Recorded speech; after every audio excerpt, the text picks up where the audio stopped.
அஸ்ஸலாமு அலைக்கும். இந்த நாள் இனிய நாள் ஆகட்டும். இன்று நாம் எடுக்கும் நல்ல முயற்சிகளுக்கு இறைவன் வெற்றியை வழங்குவானாக. நமது உள்ளத்திலும் இல்லத்திலும் சொல்லிலும் செயலிலும் சிந்தனையிலும் இறைவன் தீன் எனும் நேர்வழியின் பிரகாசத்தை தருவானாக. தீனுக்கு முரணான விஷயங்களை விட்டும் நம்மை பாதுகாப்பானாக.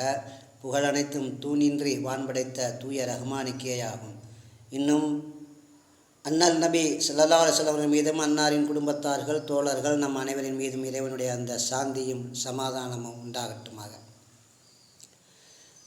பண்டைய அந்த அரபு நாட்டிலே அறியாமை காலம் என்று சொல்லக்கூடிய அந்த காலத்திலே வாழ்ந்த அந்த மக்கள் அவர்கள் எப்படி வாழ்ந்தார்கள் என்றால், மனம் போன போக்கிலே கண்டதே காட்சி கொண்டதே கோலம் என்று சொல்வோம் அல்லவா, அந்த அளவுக்கு ஒரு மனம் போன போக்கிலே அவருடைய வாழ்க்கை அமைந்திருந்தது. அவர்களை சீர்திருத்த எந்த ஒரு அறிஞரும் அங்கே இல்லை, எந்த ஒரு தலைவரும் அங்கே இல்லை. அவருடைய வாழ்க்கை எப்படி இருந்தது என்றால், வட்டியும் விபச்சாரமும் குடிகட்டி பறந்தது. இன்னும் அதைவிட ஒரு பெரிய குற்றம் என்னவென்றால், அவர்கள் பெண் பிள்ளைகள் பிறந்தால் அதை உயிரோடு புதைத்து விடுவார்கள். அப்படிப்பட்ட ஒரு கடின உள்ளம் கொண்டவர்களாக அவர்கள் இருந்தார்கள்.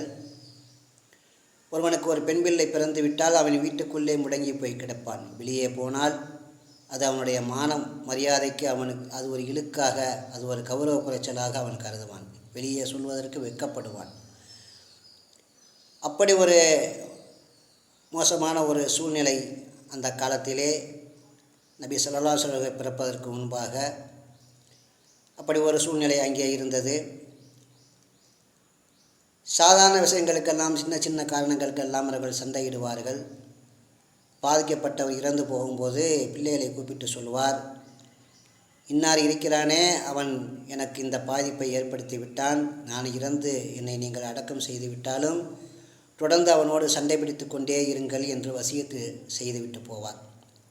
நாமெல்லாம் சொத்துக்களை வசியத்து செய்துவிட்டு சொல்வோம்.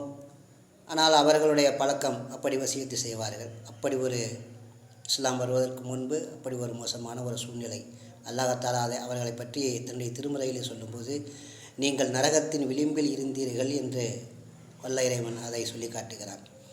அந்த அளவுக்கு அவர்கள் பொடுபோக்குத்தனமான ஒரு வாழ்க்கை இருந்தது. பிறகு அங்கே நபி ஸல்லல்லாஹு அலைஹி வஸல்லம் அல்லாஹ் தஆலா இறை தூதராக அனுப்பினான். பாலைவனத்தில் ஒரு மலராக, இருளகற்றும் ஒரு நிலவாக வல்ல நபியை மாபெரும் அற்கொடையாக, அவர்களுக்கென்ன உலக மக்களுக்கெல்லாம் ஒரு அற்கொடையாக அல்லாஹ் தஆலா அங்கே அவர்களை பிறக்க வைத்தான். அவருடைய இறைவனுடைய தூது செய்திகளை எடுத்து வைத்தார்கள், அவர்களை நேர்வழிப்படுத்தினார்கள். அதற்கு பிறகு அவர்கள் எப்படி ஆனார்கள் என்றால், மனித புனிதர்களாக இன்றளவும் நினைவு கூறக்கூடிய ரலியல்லாஹு அன்ஹு என்று சொல்லும் அளவுக்கு, அந்த அளவுக்கு மனித புனிதர்களாக அவர்கள் ஆனார்கள். எப்படி அவர்கள் அந்த மனித புனிதர்களாக ஆனார்கள் என்றால், ஒரு தடவை ஒரு போர்க்களத்திலே எதிரிகளால் தாக்கப்பட்டு பல முஸ்லீம்கள் அங்கே குற்றுயிராக கிடக்கிறார்கள். அப்போது அங்கே அவர்களுக்கு அங்கே தண்ணீர் வழங்கப்படுகிறது. ஒரு மனிதருக்கு அவர் குற்றுயிராக கிடக்கின்றார், அவருக்கு தண்ணீர் வழங்கப்படுகிறது. அவருக்கு பக்கத்திலே ஒருவர் தண்ணீர் என்று துடித்து கொண்டிருக்கின்றார். இந்த தண்ணீர் கேட்ட மனிதர் அவருடைய சப்தத்தை கேட்டு, நீங்கள் அங்கே கொடுங்கள் என்று சொல்கிறார். இரண்டாவது மனிதருக்கு அந்த தண்ணீரை கொடுக்கும்போது அவருக்கு பக்கத்திலே உள்ள அந்த மூணாவது மனிதர் அவர் தண்ணீர் என்று அவரும் குற்றுயிராக கிடக்கின்றார். சரி, அவருக்கு தண்ணீரை கொண்டு போய் அங்கே உள்ள அந்த கொடுக்கும்போது அவர் அந்த தண்ணீரை குடிக்கக்கூடிய அந்த நேரத்திலே அவர் மரணமடைந்து விடுகிறார். அப்போது அந்த இரண்டாவதாக தண்ணீர் கேட்டாரே, அங்கே செல்லும்போது அங்கே அவரும் மரணமடைந்து விடுகிறார். அடுத்து முதலாவதாக தண்ணீர் கேட்டாரே, அவரிடம் கொடுக்கும்போது அவரும் மரணமடைந்து விடுகிறார். பாருங்கள், எப்படிப்பட்ட ஒரு சூழ்நிலை. குற்றுயிராக கிடக்கக்கூடிய நேரத்திலே அந்த தாகம் எந்த அளவுக்கு அவர்களுக்கு இருக்கும். அந்த நேரத்தில் கூட தன்னுடைய தேவையை அவர்கள் பிற்படுத்தி பிறருடைய தேவையை அவர்களுக்கு அந்த அளவுக்கு விசாலமான, அவர்கள் எப்படி இஸ்லாத்திற்கு முன் எப்படி வாழ்ந்தார்கள், அவருடைய வாழ்க்கை எப்படி புனிதமானது என்பதை நாம் இந்த இடத்தில் சிந்திக்க வேண்டும். அதே போன்று ஒரு மனிதர் பசியுடன் வருகிறார் பெருமானார் ஸல்லல்லாஹு அலைஹி வஸல்லம் அவர்கள். இந்த மனிதருக்கு யார் உணவளிப்பவர் என்று கேட்கிறார்கள். அதிலே ஒரு மனிதர் நான் உணவளிக்கிறேன் என்று அவர் தன்னுடைய வீட்டுக்கு அந்த மனிதரை கூட்டிச் செல்கிறார். கூட்டிச் செல்லும்போது அங்கே பார்த்தால் அந்த வீட்டிலே மனைவி சொல்கிறார், கொஞ்சம்தான் உணவு இருக்கிறது, அதுவும் நமது பிள்ளைகளுக்குத்தான் இருக்கிறது என்று சொல்கிறார். அப்போது நபி ஸல்லல்லாஹு அலைஹி வஸல்லம் அவர்கள் கூறிய இந்த விருந்தாளியை நான் அழைத்து வந்து விட்டேன். அதனால் நாம் எப்படியாவது நீ பிள்ளைகளை சமாளித்து அவர்களை தூங்க வைத்து விடு, நாம் இந்த மனிதருக்கு நாம் இந்த உணவை கொடுப்போம் என்று அவர் மனைவியிடம் கூறுகிறார். அதே போன்று அந்த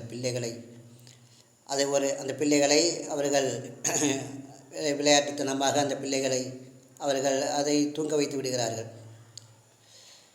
அந்த பிள்ளைகளை தூங்க வைத்துவிட்டு இவர்களும் அந்த விளக்கை சரி செய்வது போன்று அணைத்து விடுகிறார்கள். ஏனென்றால் உணவு ஒரு ஆளுக்குத்தான் இருக்கிறது. உண்பவர் நீங்கள் சாப்பிடவில்லையா என்று கேட்பார்.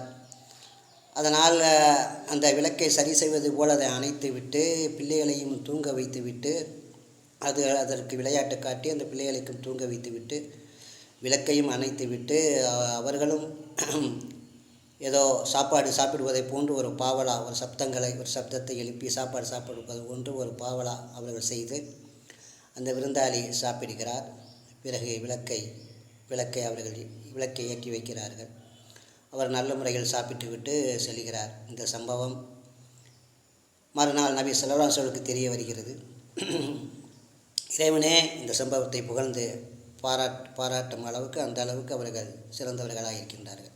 ஆக எப்படி வாழ்ந்தவர்கள் நபி ஸல்லல்லாஹு அலைஹி வஸல்லம் அவருடைய அந்த உழைப்பு, கடினமான உழைப்பின் காரணமாக அது மனித புனிதர்களாக ஆனார்கள்.